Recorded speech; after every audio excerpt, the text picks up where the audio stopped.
So we shall start. I would like to welcome all of you here today. It's our fourth webinar out of 8, and I would like to welcome you here on today's lecture, which will be on sports classification and their specifics. Today's expert speakers is gonna be Patricia Skovajsova, then there's gonna be Maria Correis, and the last one will be Samuel Andrejčík. And second information is that the whole webinar is gonna be recorded, so recording is already on. And I would also like to tell you that the webinars are supported from Erasmus Plus platform, so you can attend them for free, and recorded webinars will be available on our website. So we will inform you through Facebook page and our web page. And now I would like to enjoy the first speaker, who's gonna be Patricia, and she will tell you more what is gonna be her presentation about. So enjoy today's webinar. So, thank you, Vojta, for your nice words. At the beginning, I would also like to welcome everyone who is here today to attend this presentation about classification in sports for people with disabilities, and especially about the classification in BOCA. I would like to first introduce myself. So my name is Patricia. I'm originally from Bratislava in Slovakia, and I was studying physiotherapy in Olomouc in Czech Republic. And as a master degree, I finished with the APA, what is Adapted Physical Activities.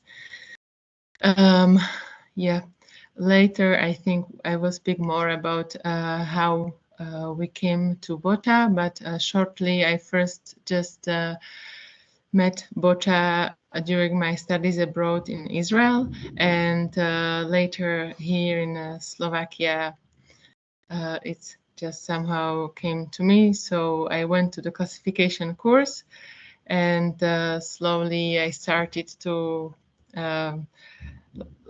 become to the a part of the community a bit more. So at the beginning, so the topic of the presentation from me today is sport classification and categorizing.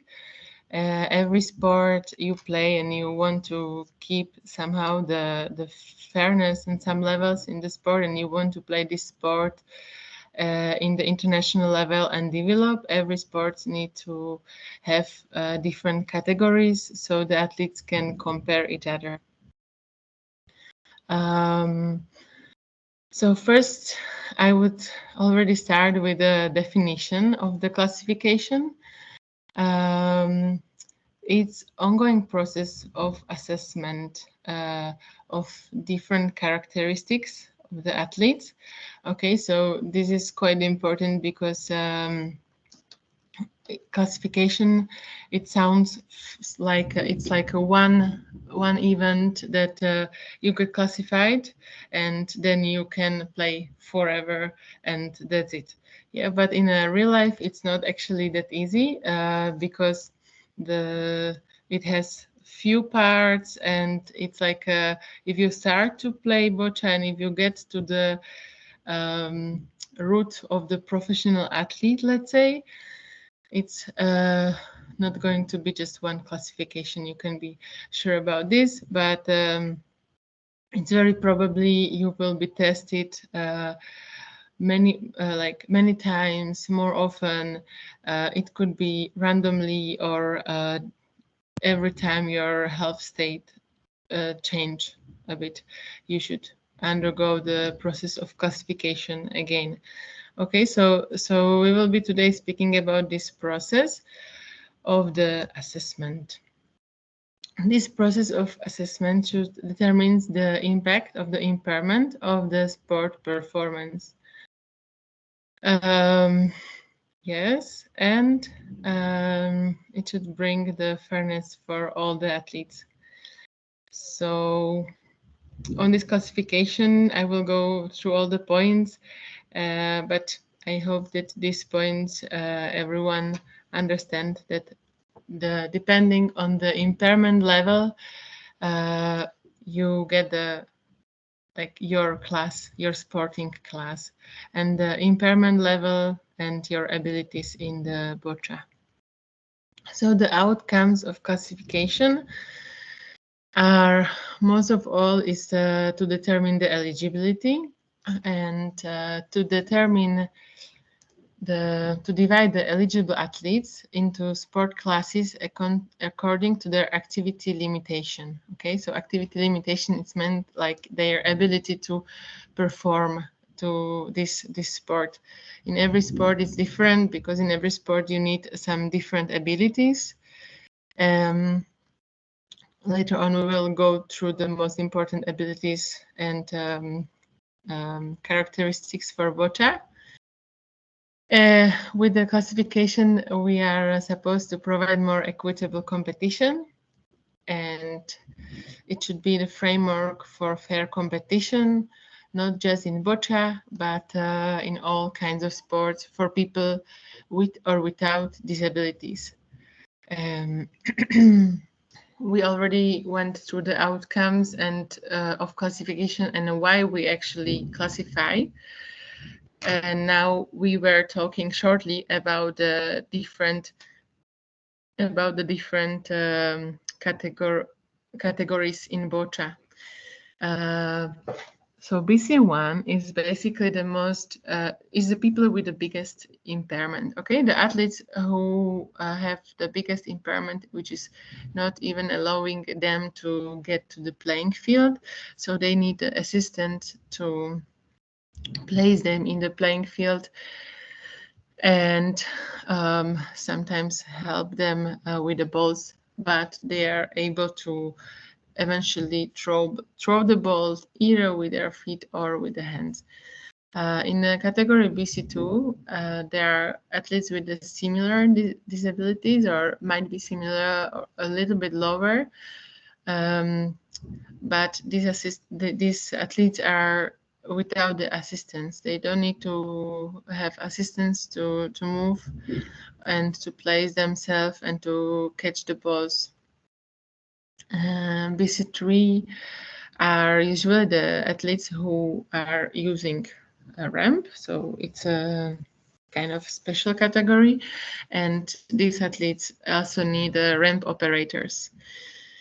In a BC4, it's a it's a category where are playing athletes without the cerebral palsy (CP). It's basically all the disabilities which are based not on the brain injury. So they can have some neurological component, as I already stated before, but they are not based on the brain injury or the cerebral palsy.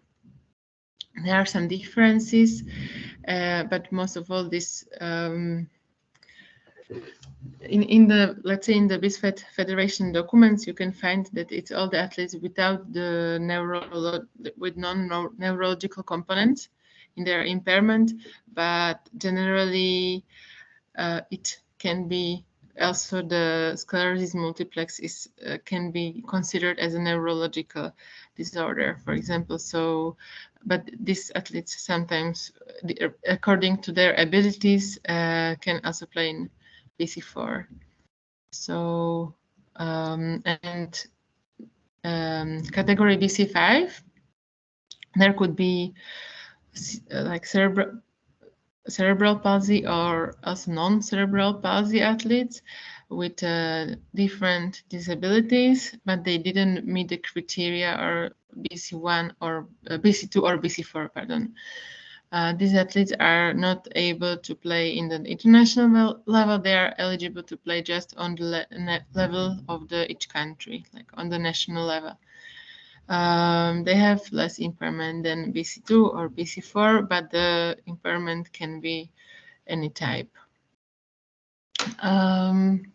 So sport class status, as we all already stated before, there is difference between the process of classifications.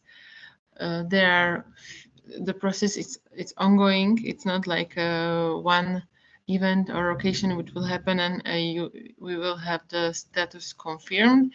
But if you decide to play boccia on the international level, it's very probably that you will be classified more often and also every time your health state changes. Classification code is to indicate where are the athletes in the process of classification. We have a pre-competition, post-evaluation period, and post-observation period. And pre-competition, you have either a new status or the review status, which is already reviewed.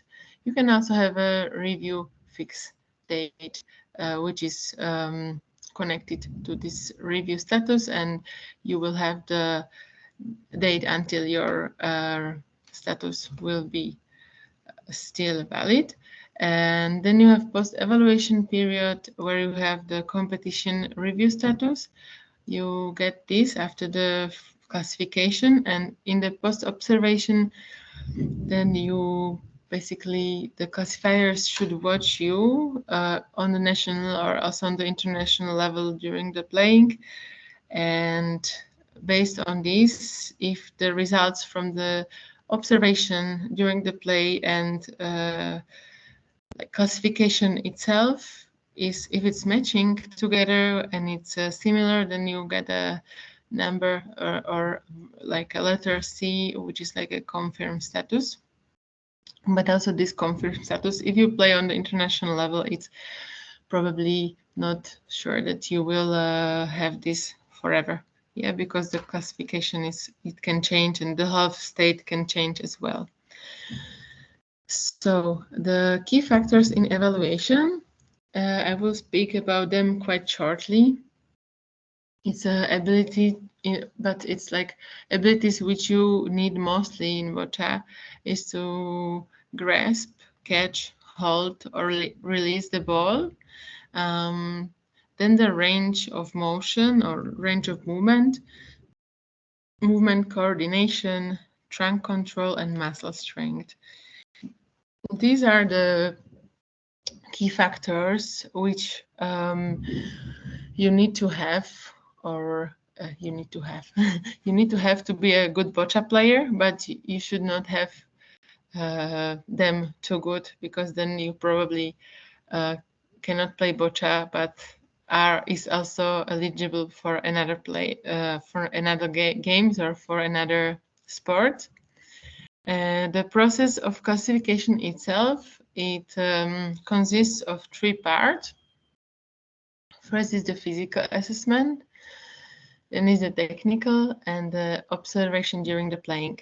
The physical and technical assessment is the first two parts. They are happening in the first in the classification, and the physical assessment needs to provide the doctor or the physiotherapist, because this is using a lot of the neurological hammer or the goniometer or all the other tests which are meant to classify the different abilities in boccia. And the third one is observation during the playing. Again, if the results from the testing is matching with what, as a classifier, what I see that is happening in the court. Process of classification based on activity limitation resulting from the impairment of the athlete. Yes. So I'm sorry. So the first, what is very important and what we look for and what we test as classifiers is the range of motion in all the limbs and also the trunk, then spasticity, athetosis and dystonia. Then we also test the reflexes, ataxia, and muscle strength. In the technical assessment is the second part. We focus on throwing, grasp of the balls, hold and release the balls, follow through and abilities on the court. Okay, here in the technical part, we still don't play, but we test how high, how far, how strong the athlete can throw the ball, how is the grasp, and all these kinds of things. That's the second part, and also the second part needs to be comparable with the first part. It means that if there is, let's say, the first part is very different than the other two, there can be something a little bit suspicious for the athletes. It means that sometimes what the athlete can show us it cannot meet the how they perform on the court or during the technical assessment, and in this case we need to be very how I would say very strict or very detailed with the classification, and so the sport can still remain fair. And follow through, if someone don't know, it's basically when you throw the ball, it's a movement that happens afterwards with your hand or with all the body. The process of classification is the third part of the classification, and it's the observation during the playing. Okay, and we are basically considering the same components as during the technical assessment, but these ones are already like watched or observed during the game and during the playing. Sometimes there can be some differences, but they should be not too big, because then it's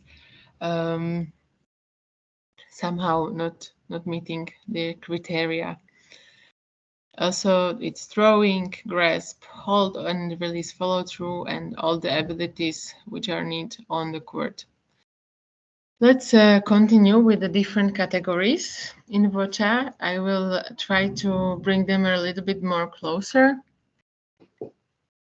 BC1 is they're playing the athletes with a severe impairment, which is affecting all four limbs and trunk. They have a spasticity. It's a severe spasticity, athetosis or dystonia, ataxia, and also unstable trunk.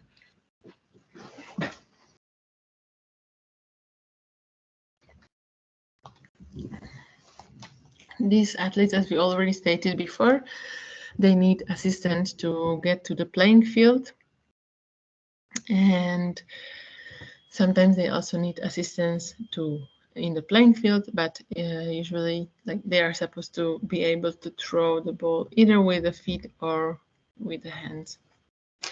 The BC2, it's also the disability affects all four limbs and trunk. The spasticity is present. Athetosis and dystonia should be a little bit moderate. Ataxia as well, and also there is a moderate impairment of function. It means that the function of the athletes is a little bit better than in the BC1, because BC2 has already no assistance.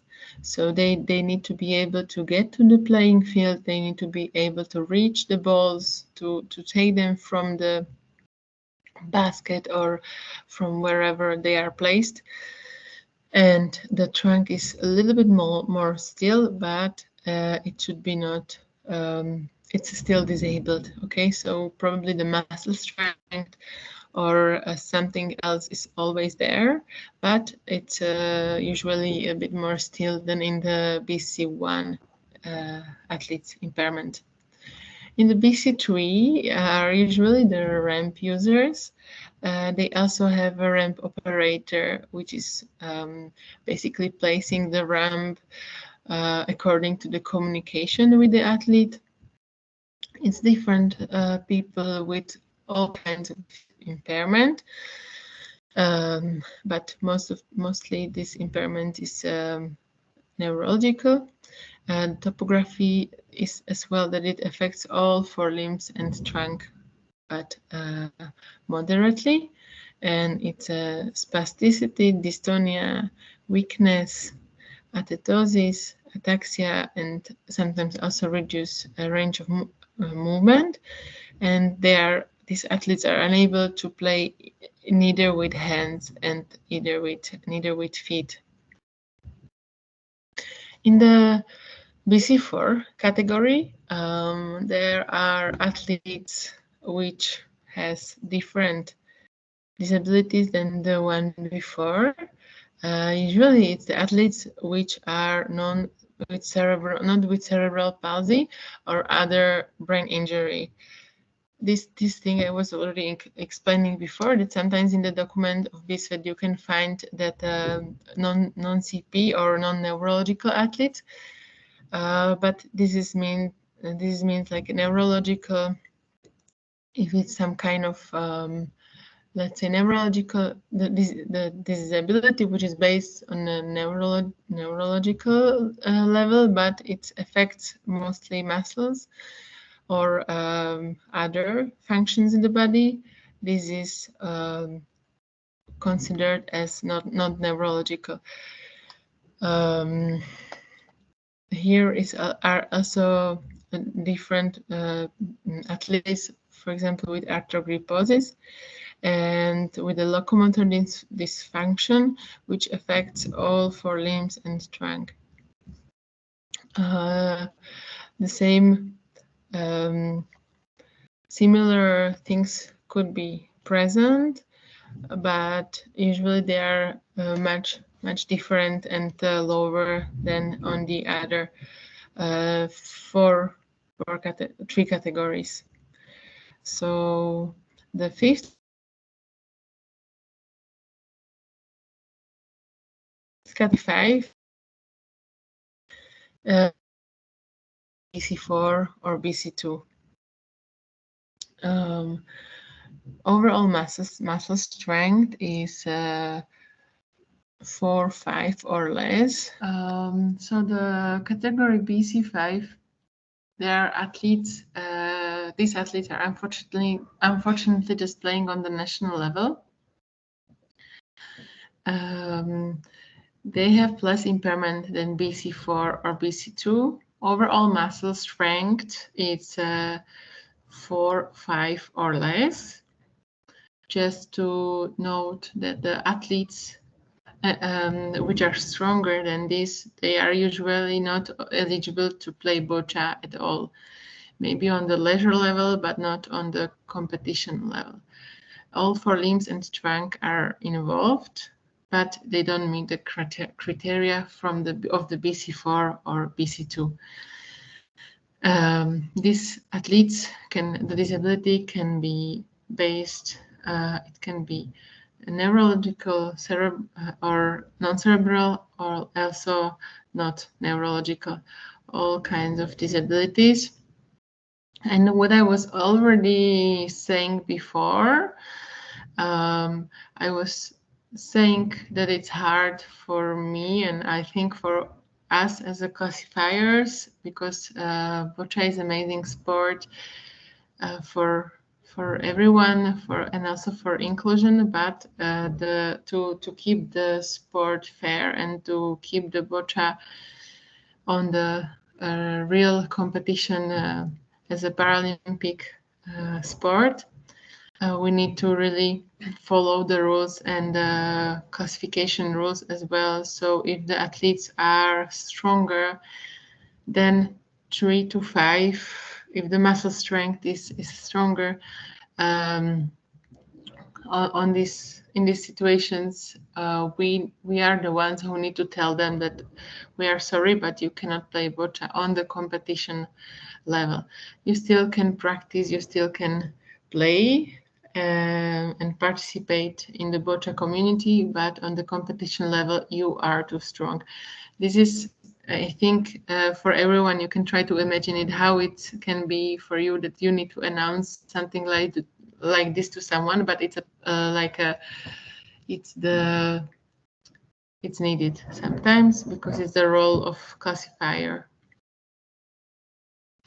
So this was basically the last slide, and again, I say what I just said a bit differently a few minutes before, that on the leisure level, everyone can play boccia, and I think generally the awareness of the boccia should be spread out more around all the people and around the world, because it's a very interesting and quite demanding sport, but on the international level and also national level, when we want to keep some level, we need to give a chance to the more disabled people.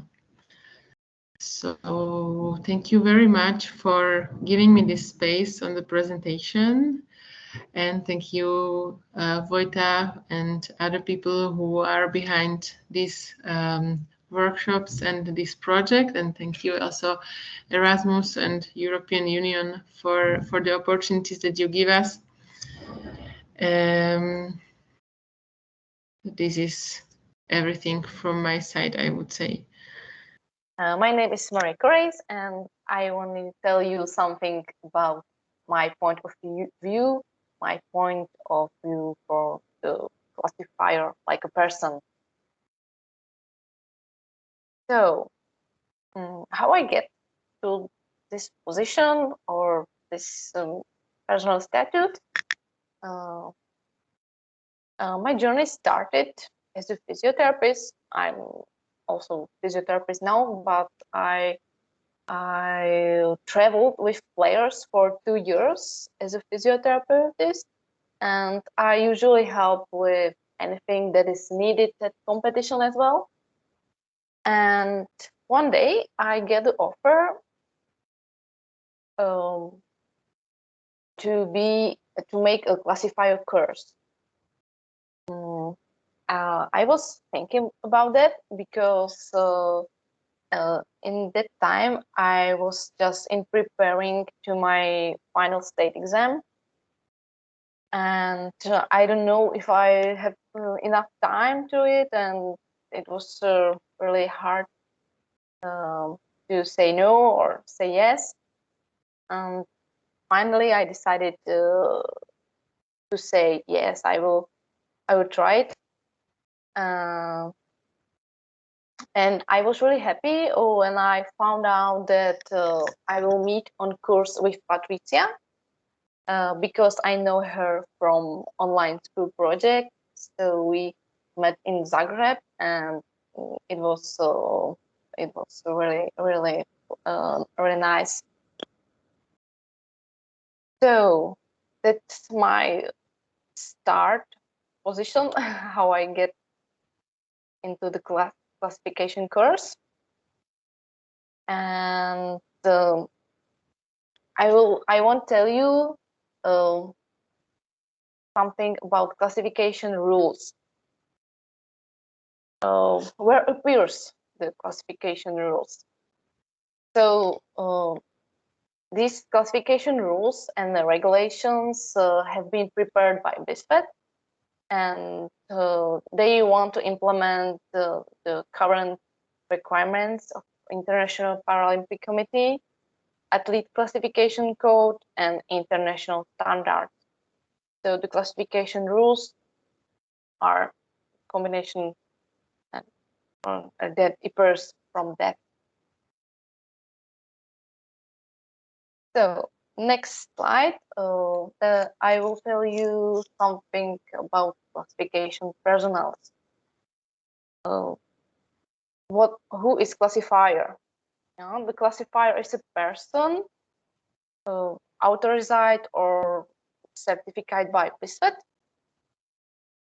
and the classifier can classify the persons, the players, and also they have to have complete knowledge of all policies, rules, and the process concerning the classification. Also, have to use a positive and cooperating attitude towards classification. Number 3, have to assist in the development, management, and implementation of classification system. That's including some education and research. And number 4, classifier make sure that the rules of classification are followed. So these are the criteria for being for being classifier. So first criterion, you may be a doctor or you can be a physiotherapist. And the number 3 and 4, we will discuss with another classifier from BISFET. She doesn't let me answer yet, but I will tell you. But this they have mentioned it in their rules. So I hope they mean that's okay. So you can be a coach, and you also can be an athlete or people or person who work with disability people. But if you are coach or athlete, you can't classify alone, because you need the person who have experience with testing muscles, and I will talk about it later. But you can be also classifier, but you can classify in 2.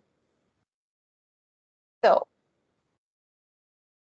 I will tell you about the classifier course where we were with Patricia.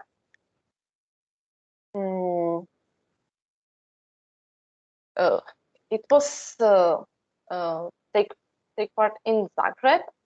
It was very intensive 2 learning days. The course was selected into theoretical and practical part. The first day we learn about theoretical knowledge almost, but the second day was combined with practical assessment of athletes. At the end of the second day, we make a final exam, and there 75% of points of all were needed for pass the exam. The exam also include theoretical and practical part. Both me and Patricia passed these exams, and we get a certificate for basic classifier.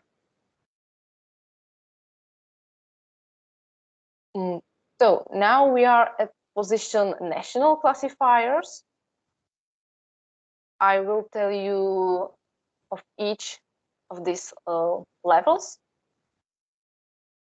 So start from my position, national classifier. As I said, we have a basic classifier course, and now we are in 2 years in practice. So we can now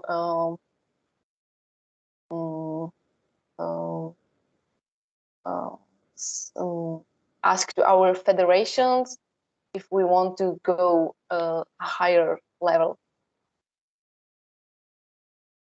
So a national classifier, we can make classify only at the national level. So next level is level 1, international classifier. And for this level is needed to have 2 years of practice and send apply through the federation to BISFET, and then we need to go through a refresh course, and after that we can be a part of the classification panel. Consists of 2 or 3 other classifiers as our mentors or something like that, and learn how to classify at the international level. Level 2, international classifier.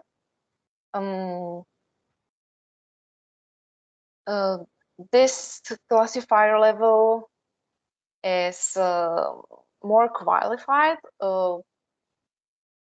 because for this level you have to classify for 4 years and be minimal at 3 BISFET competition. You can also participate as a part of classification panel at World Boccia Open or regional BISFET sectioned events. We also can be part of protest panel, and this is same for the classifier at the level 1. But the difference is the more experience during the years. So level 3, international classifier. This classifier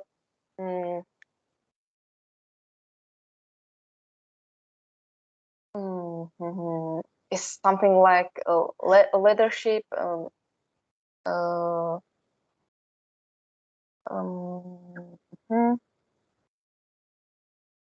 He can provide workshops for classifiers on below levels. He can also participate in the research and development of the classification system, and same as a classifier at level 1 and 2 can participate in World Boccia Open and other BISFET competition. At this level, level 3 and level 2, you can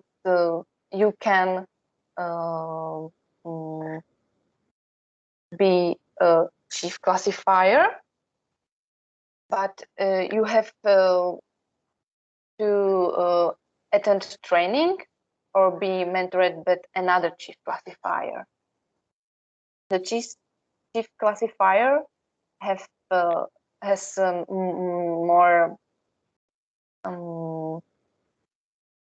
more responsibility as organized committees and teams of classifiers. Also administer and coordinate the classifications, to supervise another classifiers, and in his responsibilities also manage the protests. The chief classifier will update the BISFET databases after classification have been completed and submit a report within 30 days of the competition to the BISFET head of classification and operating manager. I think the classifier is a very busy man or woman. And the higher person of the classifier is head of classification, head of classifiers. It is a senior classifier that is appointed by the BISFET board to fill the position. It is the person responsible for direction, administration, and coordination classification. But if it is needed, he or her would also make classification, make classification. He can divide the work to other classifiers, and yeah, that is the job. And this slide, you can see the development pathway, how it goes by one. As I said, needed for first basic classifier course, then make classification at the local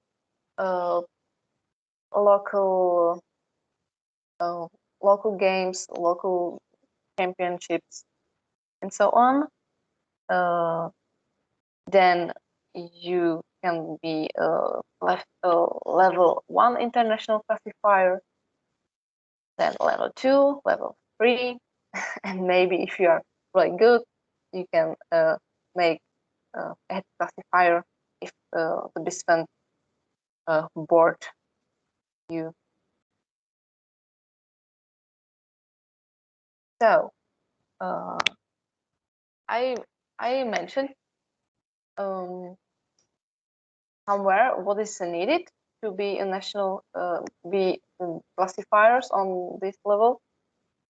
So maybe I forgot.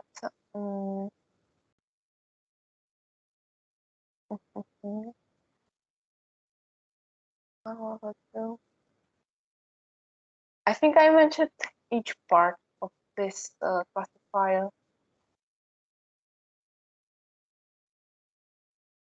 So I will go to the next slide. The classification panel. What is it? A classification panel you can see at every BISFET competition. It is formed from minimal 2 persons, and they have to be from 2 countries, and one of them should be at level 2 or level 3. Classification panel should be consist from medical classifier and technical classifier. Medical classifier means that you should be a doctor or physiotherapist or related disciplines with the necessary experience in testing muscle power, spasticity, ataxia, dyskinesia, range of motion, in global impairments types, global impairments types related to BOCHA.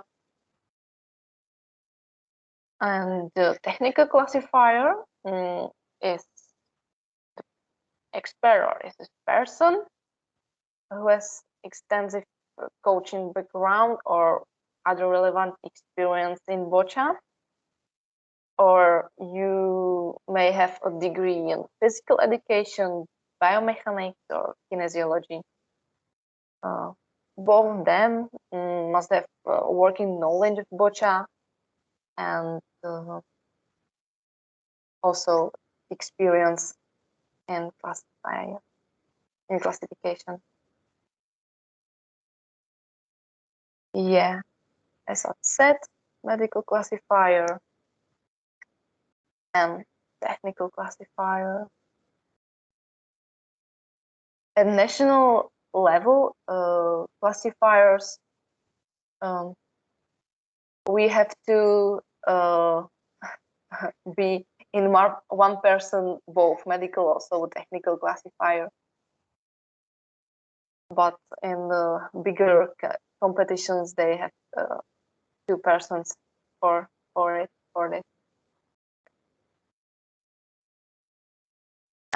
Classification committee, as well as committee like of players or other committees. That's administrative body, and they are responsible for administration, evaluations, and revision of classification rules. Yeah, and this is in global what I want to tell you.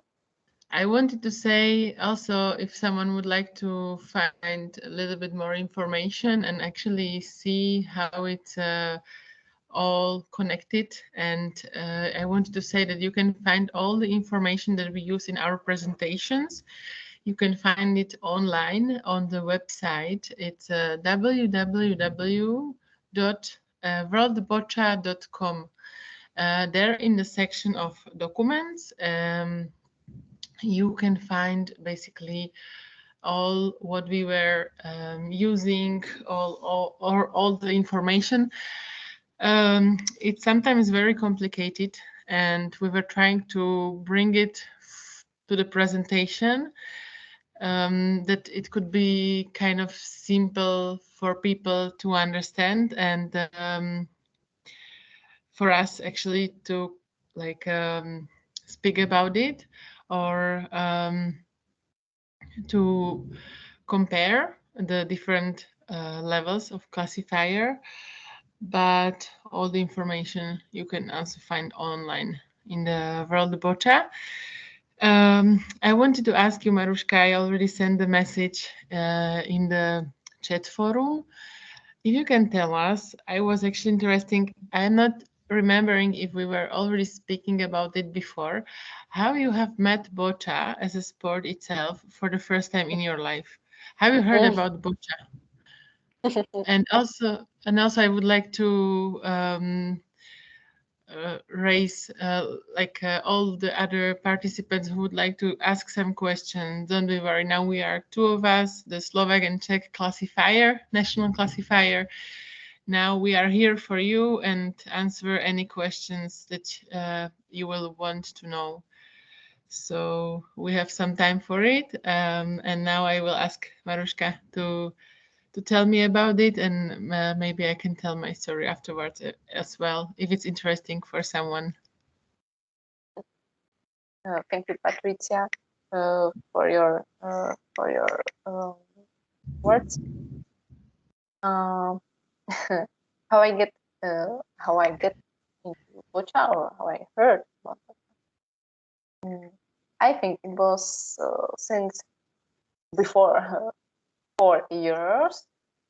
I was studying physical education in Olomouc, and I won some what to say. I'm not prepared for this question.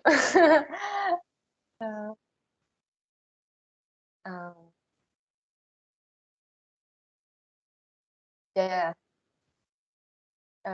We have some obligatory, or not obligatory, we have need to make some practice. So I go to nearest physio clinic and ask for a job, and they write it down, and if there is something to do, they will write me. So in 2 months, sent me an email, and there is written we need physiotherapists for boccia players in Prague. So I I first heard about boccia from the email, and it was before my biggest neurological exam. So I during day I was working, and in the night I was studying for my neurological exam, and it was really good because I can try things where these are never had in my hand. So it was practical experience and preparation for my neurological exam. So I think I passed through this exam thanks to boccia. Yeah. I would like to ask you as well, if I can. Yes. For now, you are the national classifier, and I would like to ask you if you like thinking about to go higher to get license for, I don't know, for example, level 1 international classifier, or if you have some plan for the future to reach the second or the third level. And as well, I would like to ask you if you would like to do this level 1 international classifier, what have you do for it? Like, is there some seminars you have to pass, or some exams, or you have to, for example, classify some number of players, or what are the rules which are waiting for you now if you would like to go higher? Yes, I'm thinking about it, and I don't really know. I don't really know what is really needed. I write it down in this slide. I don't know if I stream it now. Maybe no. Maybe yes. Do you can see the see? presentation. Yeah. Classifier Yeah. This is pathway. yeah. So it's my position. I think I have to send an email to federation, and I have to make maybe some logbook of person which I classify, some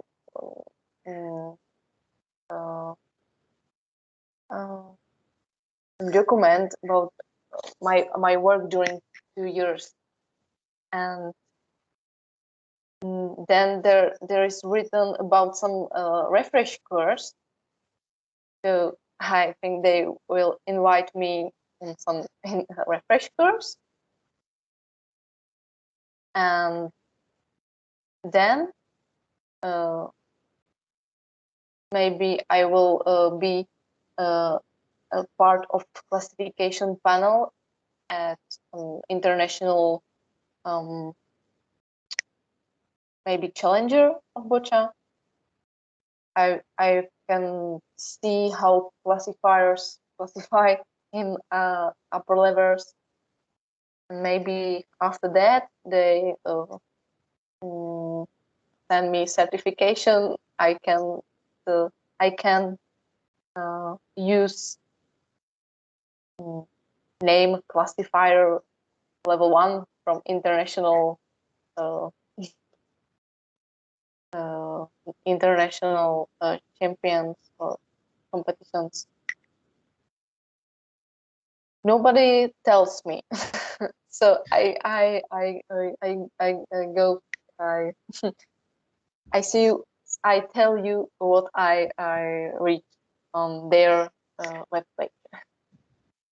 Yes, I would like to add something if I can. Can I, Mary? Yes, of course.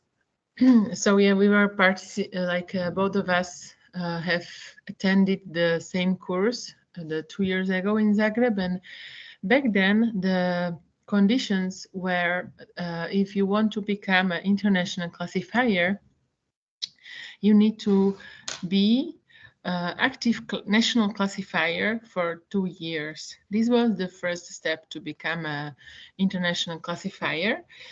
And I think there is a like kind of a document or a conversation between the Boccia Federation in Slovakia and the World Boccia Federation, and also about Czech Boccia Federation. And I'm sure that every classification that we have, it's written also in the international document, or they should be somehow connected, as far as I understood on the course. And now after 2 years that we have done few classification, I think Maruška have done even more than me, I have to say. And she also attended some more competitions that I was able to. So after these 2 years, we are kind of expecting the invitation from the International Boccia Federation. There are always new classifiers coming, and every new classifier is probably quite needed, but it's on the international level, it's not that easy. It's I think it's already on the national level, it's quite a big responsibility. And as on the international level, we are more classifiers together. It should be all of them already very experienced and very experienced and able to communicate it with the athletes and should know boccia very well. Me personally, I am also, I think I would be able, and it would be for me very, very interesting to continue with boccia to the international level. But to be honest, from my personal feeling, it's very hard to imagine to be able to classify all the athletes on the international level, all the biggest boccia players, and tell what is right or what is not in their competition. So I think for doing this, for myself, I think I still need to practice and some more experience. But on the other hand, maybe it's time, and we will probably develop our skills even more in the international environment together with other international classifiers. This could be a good lecture and life challenge for us as well. All right. Hello, my name is Samuel Andrejčík, and in the next few minutes, I would like to present you the basic classification procedure from the player's point of view. This presentation will document the entire process from the pre-tournament process, the entire tournament process, and then it will also document the various classification results and their subsequent options for the player. So first of all, if I should speak about the player to go to international level, we should count on the fact that the player is already nationally classified. This means that he's the active player in his category at the national level, where he has passed at least the basic classification. Each country has its own specific criteria how to classify players to the categories, but the truth is that the most of developed countries where boccia is actively played respect the international classification rules and classify their players based on them. I strongly recommend that every country, especially these webinars, is aimed to countries where boccia is not yet at the sufficiency level, should have at least one classifier, at least on the national level. who is familiar with the classification material and can classify players into categories in a relevant way. The classification material is available and can be found on the World Boccia website in the section Documents and Classification, as you can see on the screen right now. Well, when considering sending an athlete to international tournament, that athlete must be registered with the national federation that is a recognized entity for the World Boccia Federation, what means that they're on the list of national federations for each country. Subsequently, this athlete must complete an anti-doping education course organized by the World Anti-Doping Agency, which was also mentioned in a previous webinar about sport nutrition and drinking 2 weeks ago. This course discussed in detail the issue of banned substances, doping, and healthy nutrition for athletes in the different phases of their training or tournaments.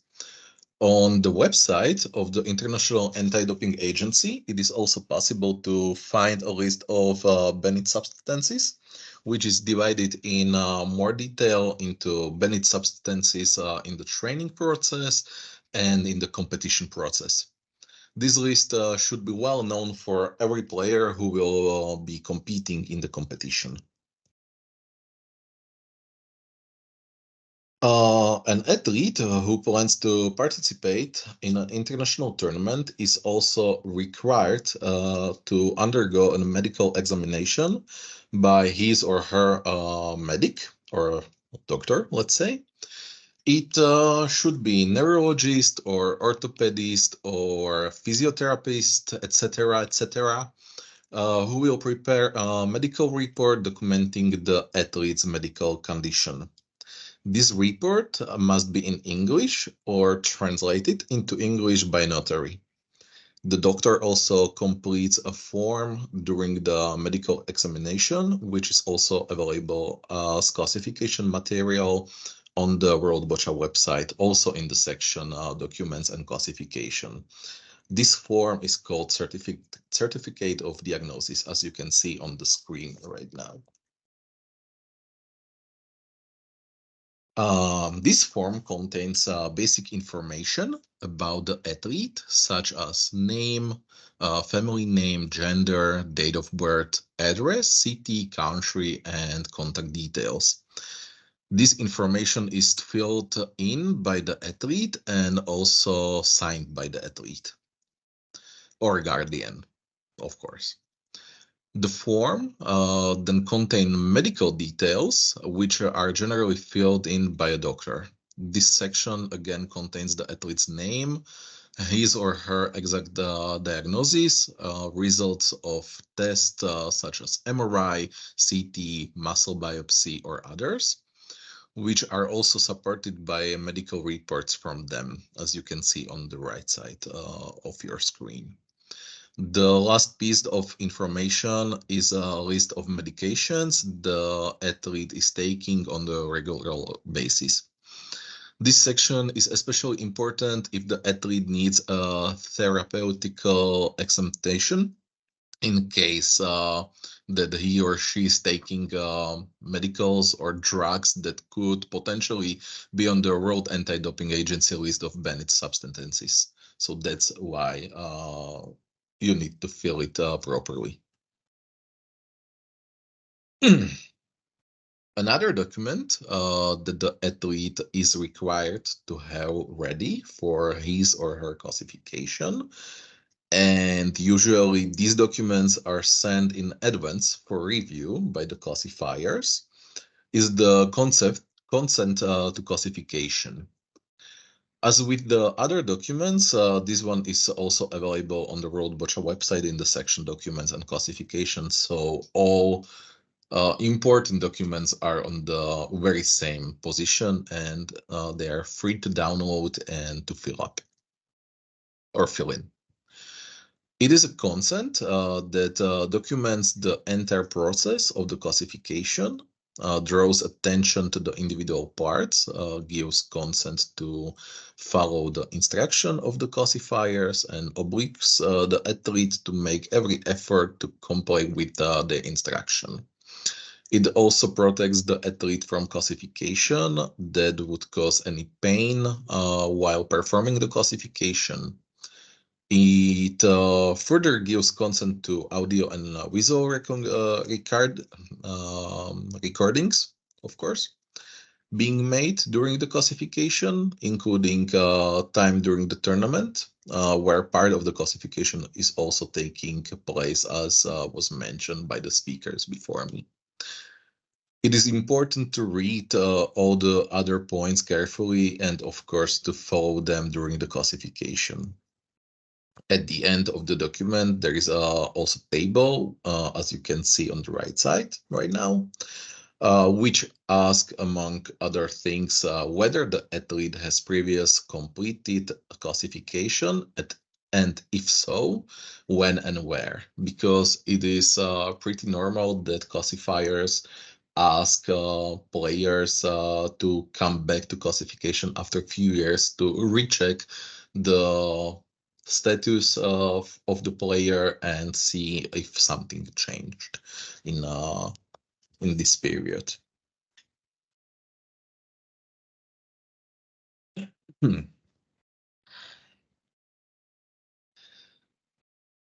An athlete with all these documents passed medical examination and completed training course from anti-doping agency can fly to the international tournament, where during the first 2 to 3 days, 2 or 3 days of acclimatization and training awaits the actual classification.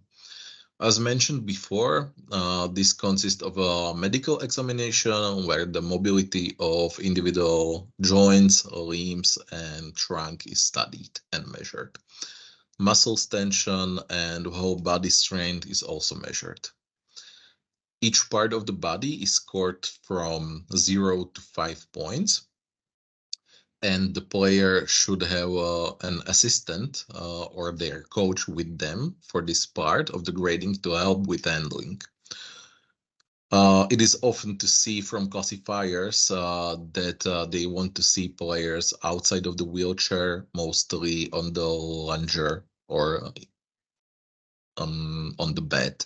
So that's why athletes should be able to take a coach or an assistant with them to classification to help them move from the wheelchair to the lunger.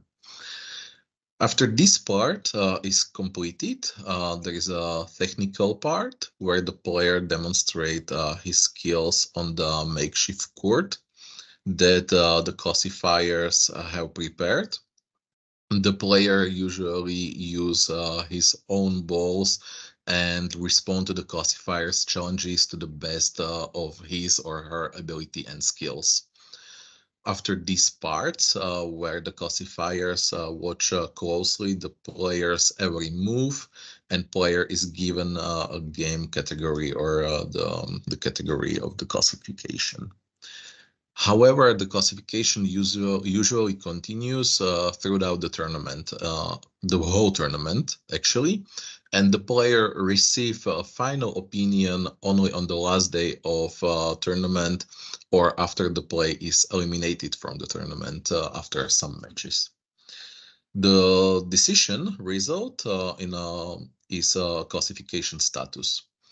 We know that the statuses can be reviewed after fixed date, confirmed, and non-eligible.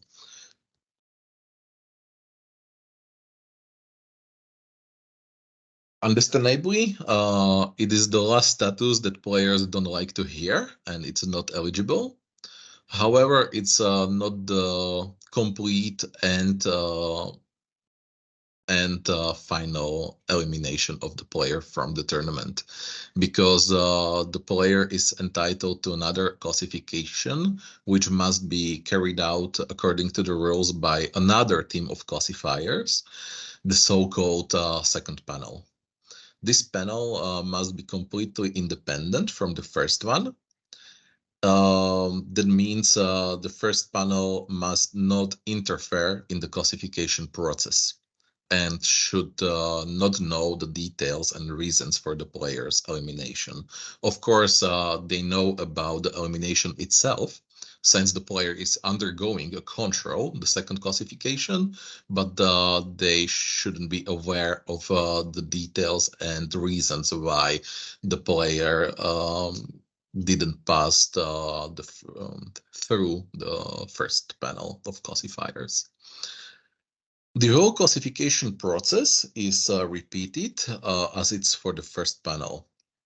In the event that the second panel of classifiers consisting of at least 3 members cannot be constructed at the tournament, the player has the right to participate in the next tournament and undergo classification there. It is sometimes what happens that World Boccia is not able to give the athletes the second panel because there is not enough classifiers into tournament. So this is why is a chance to go to another tournament and undergo the second classification there. It's something what we can see regularly on the World Boccia tournaments. If the second classifier panel also decides to grant the player the status of not eligible, this is a definitive stop for the player in the tournament for now. However, he still has the possibility to protest, not against the classification result. And it's important to know that it's not able to protest against the classification result, but against the procedural mistakes in the classification. That is failure to comply with one of the classification rules, if any. The player has 30 minutes from the receipt of the final position of classifiers to protest and must submit the protest in writing form at the official desk of the tournament organizer. The protest form is also available on the World Boccia website in the section of documents, on the very same position as previous forms. In order to resolve the protest, a committee must meet to decide on the validity of the complaints lodged and drawn the consequences on case-by-case basis. If an athlete feels aggrieved and even if the outcome of the protest is not favorable, he or she can still lodge a complaint with the IPC as International Paralympic Committee, where a formal appeal against the decision will be made and the Board of Appeal of Classification will meet. The final option available to an athlete is to appeal to the Court of Arbitration in Lausanne in Switzerland, which was established by International Olympic Committee to review the classification decisions of individual federations.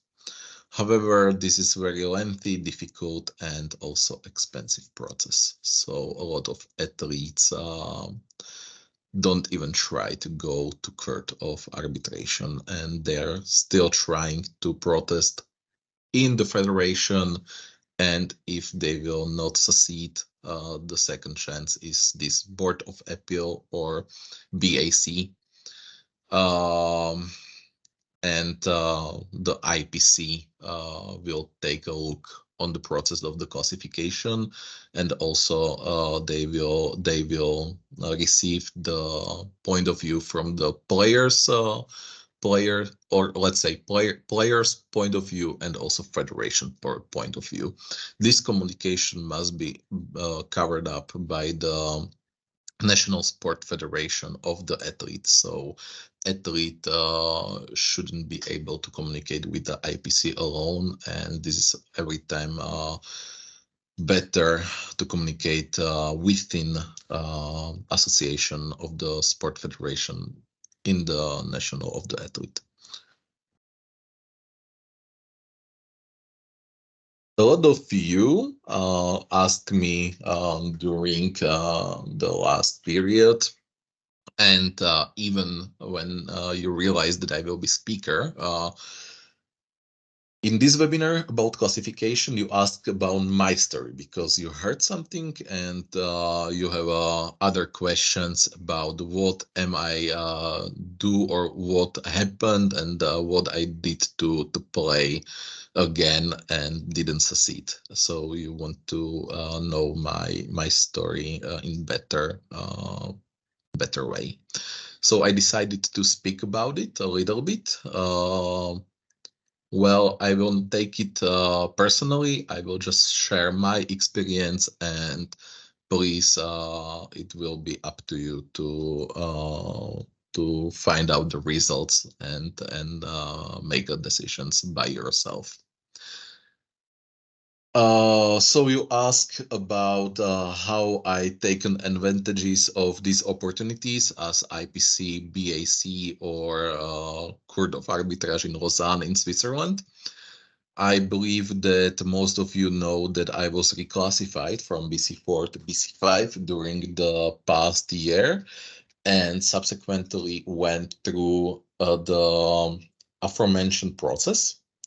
I went through all the points except for the Court of Arbitration in Lausanne. That's true.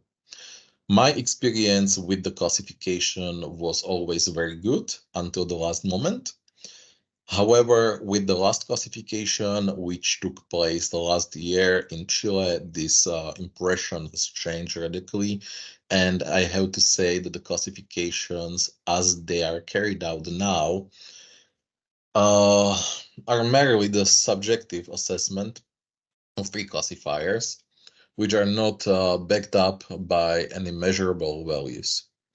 It is therefore very real bordering on certainty that two groups of classifiers might independently disagree, and while with one group a player might pass without any problems, but with another it might not be so lucky and will not pass through the classification process.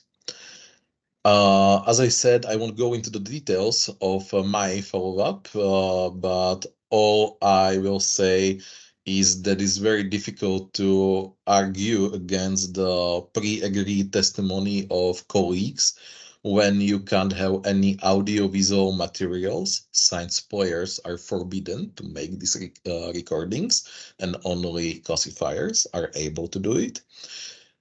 And it's tough that you don't even have any measurable indicators. Most of all, I'm saddened by the fact that in the sport as beauty as boccia is, an athlete career is decided by subjective opinion and not by precisely defined measurable indicators. The reason for my disqualification was the classification point that I always passed during the classification in 2013, 2014, 16, and 22. Medical reports documenting that it was not medical possible for me to improve in any way in that area over those years were not allowed. The classifiers literally said they didn't need any medical records and they will only decide based on subjective decisions of what they see. This was part of the reason why I was happy to accept the spot in this project and would like to do my part to grow boccia and provide opportunities for the players who may met the same fate as me.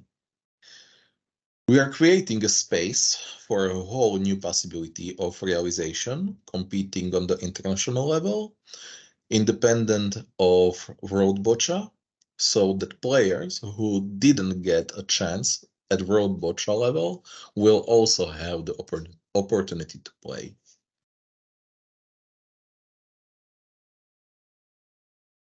For players who have been eliminated from their categories to the BC5 category, there is an option to continue at the national level, as this category is not currently open on the international scene.